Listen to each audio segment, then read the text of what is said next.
Hey guys, कैसे हो? Welcome to my another new video. আজকে যাচ্ছি আমরা ঊনকোটি। যাওয়ার সময় যে ভিউটি দেখেছি ভাই, অসাধারণ অসাধারণ ভিউ।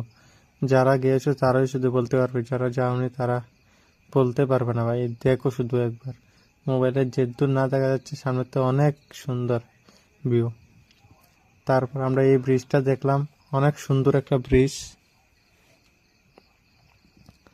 তারপরে ও সাইডটা আমি ভিডিও করতে পারিনি। অনেক সুন্দর একটা ব্রিজ, পাহাড় কেটে কেটে রাস্তা বানিয়েছে। শুধু দেখো, এটা কিন্তু মেইন রুট। এটা এটা হচ্ছে তোমার ধর্মনগর বা বা বাইরে যাওয়ানোর জন্য এই রুটটা। শুধু একবার দেখো, এই থারটা অনেকক্ষণ এখানে দাঁড়িয়ে করে রেখেছে না,